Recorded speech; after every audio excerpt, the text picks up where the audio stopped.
வணக்கம். இந்த விளக்க தொகுப்பிற்கு உங்க எல்லாரையும் அன்போட வரவேற்கிறேன். இன்னைக்கு நாம பார்க்க போறது வெறும் ஒரு சாதாரண புராண கதை கிடையாதுங்க. இந்தியாவின் மிகச்சிறந்த ஆன்மீக தத்துவங்கள்ல ஒண்ண ரொம்ப அழகா விளக்குற ஒரு அற்புதமான நிகழ்வு. அப்படியே ஒரு நிமிஷம் கண்களை மூடி அமைதியான பச்சை பசியல் என்ற விருந்தாவனத்தை கற்பனை செஞ்சு பாருங்க.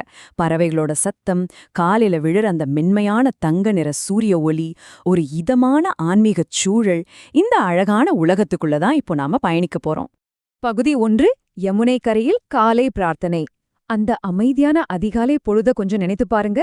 களிமண் பானைகள், அழகான மலர்கள், இதையெல்லாம் கைகள்ல ஏந்திக்கிட்டு கோபிகைகள் எல்லாரும் ஒன்னா சேர்ந்து யமுனை நதிக்கரைக்கு நடந்து போயிட்டு இருக்காங்க.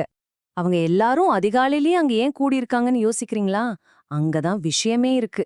நெய் விளக்குகளை ஏற்றி கைகள்ல பூக்களை வச்சுக்கிட்டு ரொம்ப ஆழமான பக்தியோட காத்யாயினி தேவிய வேண்டி அவங்க பிரார்த்தனை பண்றாங்க.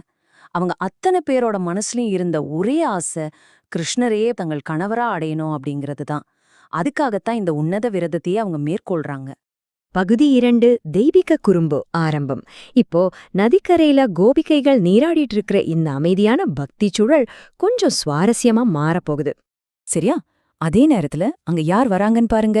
நம்ம குட்டி கிருஷ்ணர் தன்னோட நண்பர்களோட அங்க வர்றார்.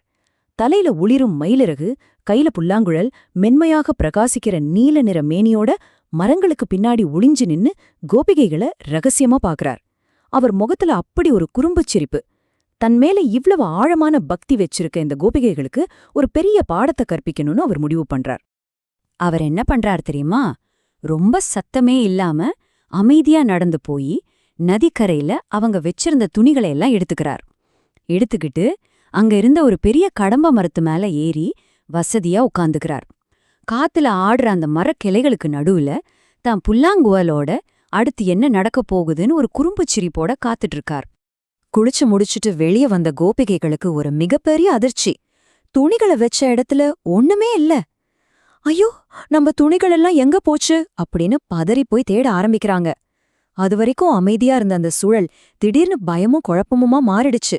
தண்ணியோட பிரதிபலிப்புல அவங்க முகங்களை பார்த்து அடுத்து என்ன பண்றதுனே தெரியாம பதற்றத்துல நிக்கறாங்க. பகுதி 3. சரணடைதலின் பாடம். அப்போதான் மேலிருந்து ஒரு சிரிப்புச் சத்தம் கேக்குது. கோபிகைகள் பதற்றத்தோட மேல நிமிர்ந்து பாக்குறாங்க. மரத்துல பார்த்தா நம்ம கிருஷ்ணர் தன்னை சுத்தி ஒரு தெய்வீக ஒளி வீச அவங்களோட துணிகளை வச்சுக்கிட்டு சிரிச்சபடியே உட்கார்ந்திருக்கார். கோபிகைகளுக்கு ஒரு பக்கம் கோபம் வந்தாலும் இன்னொரு பக்கம் பயங்கர வெட்கம். அந்த கால நேர வெளிச்சத்துல தண்ணிக்குள்ளேயே தங்களை மறைச்சுக்கிட்டு கெஞ்சுறாங்க. கிருஷ்ணா, எங்களை கஷ்டப்படுத்தாத, இதென்ன விளையாட்டு, தயவு செஞ்சு எங்க துணிகளை உடனே கொடுத்துடு அப்படின்னு ரொம்ப தவிப்போட கேக்குறாங்க. இப்போ உங்களுக்குள்ள ஒரு கேள்வி வரலாம். எல்லையில்லாத அன்பும் கருணையும் கொண்ட தெய்வீக கிருஷ்ணர் தம் மேல இவ்ளோ பக்தி கொண்டவங்க கிட்ட ஏன் இப்படி ஒரு சங்கடமான குறும்ப செய்யணும்? இது வெறும் ஒரு சிறுவனோட விளையாட்டுத்தனம் மட்டும்தானா? கண்டிப்பா இல்லைங்க. இதுக்கு பின்னாடி ரொம்ப ஆழமான ஒரு தத்துவம் இருக்கு. இதுக்கு கிருஷ்ணரோட பதில கொஞ்சம் கவனிங்க. அவர் முகத்துல இப்போ எந்த குறும்பும் இல்ல, மாறா ஒரு தெய்வீகமான முதிர்ச்சி தெரியுது.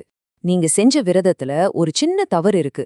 துணி இல்லாம குளிக்கிறது நதிதேவிக்கு செய்யற அவமரியாதை. அந்த தவறுக்காக நதிதேவி கிட்ட 2 கையையும் கூப்பி மன்னிப்பு கேளுங்க அப்படின்னு சொல்றாரு. அந்த வார்த்தைகளை கேட்ட உடனே கோபிகைகளுக்கு உண்மை புரிஞ்சிடுச்சு. அவங்க தங்கள் வெட்கத்தையும் தயக்கத்தையும் முழுமையா விட்டுட்டு தூய பக்தியோட 2 கையையும் கூப்பி இறைவன்கிட்ட சரணடைறாங்க. வானத்திலிருந்து ஒரு தங்க நிற ஒளி இறங்குற மாதிரி அந்த நொடியில கிருஷ்ணரோட தெய்வீக வடிவத்தை அவங்க உணர்றாங்க. கண்ணீர் மல்க அவங்க வேண்டினதும் கிருஷ்ணர் ரொம்ப அன்பான ஒரு சிரிப்போட அவங்களோட துணிகளை திருப்பி கொடுக்கறாரு. பகுதி 4. மாபெரும் ரசலீலா நடனம். இந்த நிகழ்வுக்கு பிறகு கதையில நாம அப்படியே ஒரு மாயா ஜாலமான பௌர்ணமி இரவுக்கு போகலாம். விருந்தாவன காட்டுல கிருஷ்ணரோட புல்லாங்குழல் இசை அப்படியே காத்துல தேனா மிதந்து வருது. அந்த இசை வெறு சத்தம் இல்லங்க, அது ஆன்மாவா அழைக்கிற இறைவனோட குரல். அந்த இசைய கேட்ட மாத்திரத்துல கோபிகைகள் உலகத்தையே மறந்துடுறாங்க. வீடு குடும்பம்னு எல்லாத்தையும் விட்டுட்டு நிலவொளி வீசுற அந்த வனப்பாதையில கிருஷ்ணரை நோக்கி உணர்ச்சி வசப்பட்டு ஓடி வராங்க. அவங்க அங்க போனதும் நடக்கிறதுதான் இந்து புராணங்கள்லே மிக பிரம்மாண்டமான காட்சியான ரசலீலா. எத்தனையோ கோபிகைகள் இருந்தாலும் ஒவ்வொருத்தருக்கும் பக்கத்திலேயும் கிருஷ்ணர் இருக்கிற மாதிரி ஒரு அற்புதமான மாயைய அவர் உருவாக்குறார்.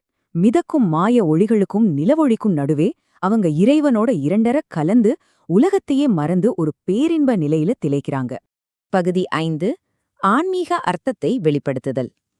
இப்போ நாம ஒரு முக்கியமான கட்டத்துக்கு வந்திருக்கோம். இந்த அழகிய கதை வெறும் ஒரு புராண குறும்பு கதை தான் நீங்க நினைச்சா அதுதான் இல்ல.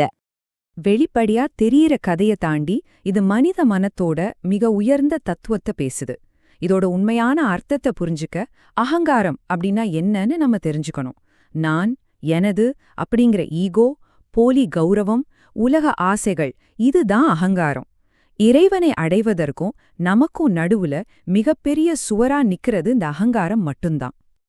இப்போ இந்த ஒப்பீட்ட கவனிங்க, உங்களுக்கு எல்லாமே தெளிவா புரிஞ்சிடும். கதையில வர்ற ஆடைகள் அப்படிங்கிறது வேற ஒண்ணுமில்ல, நம்மளோட அகங்காரம் மற்றும் உலக பற்றுதல்கள் தான். கோபிகைகள் தூய்மையான ஆன்மாக்கள். கிருஷ்ணர் சர்வ வல்லமை படைத்த பரமாத்மா. அதாவது இறைவன் பக்தர்களோட துணிகளை திருடலங்க, ஆன்மாவை இறைவனோடு சேர விடாம தடுக்கிற அந்த அகங்காரத்தை தான் அவங்க கிட்ட இருந்து உருவி எடுக்கிறார். சோ இதுல இருந்து நாம எடுத்துக்க வேண்டிய 3 முக்கியமான பாடங்கள் இருக்கு. 1. அகங்காரத்தை விடாம உண்மையான அமைதியையோ இறைவனையோ அடைய முடியாது. 2. உண்மையான பக்தி அப்படிங்கிறது எதற்கும் தயங்காம இறைவன் கிட்ட முழுமையா சரணடைவது. 3. ரசலீலாங்கிறது வெறும் நடனம் இல்ல, தூய்மையான மனித ஆன்மா பரமாத்மாவோட இணையிற அந்த அல்டிமேட் நிலை. இந்த விளக்கத் தொகுப்ப நாம நிறைவு செய்யற இந்த தருணத்துல உங்க மனக்கண்ணுல இந்த அமைதியான காட்சிய கொஞ்சம் கொண்டு வாங்க.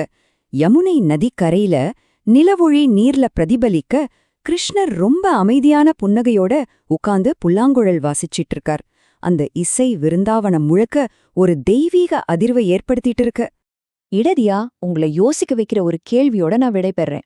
உங்களோட உண்மையான சந்தோஷத்தையும் மன அமைதியும் தடுக்கிற எந்தெந்த தேவையற்ற அகங்காரங்கள் அப்படிங்கிற ஆடைகளை நீங்க இன்னும் விடாம இறுக்கி பிடிச்சுக்கிட்டு இருக்கீங்க, அதை என்னைக்கு முழுசா விட்டு விலகுறீங்களோ அன்னைக்குதான் உங்களோட உண்மையான அமைதி தொடங்கும். இந்த சிந்தனையோட நான் விடைபெறுகிறேன். நன்றி.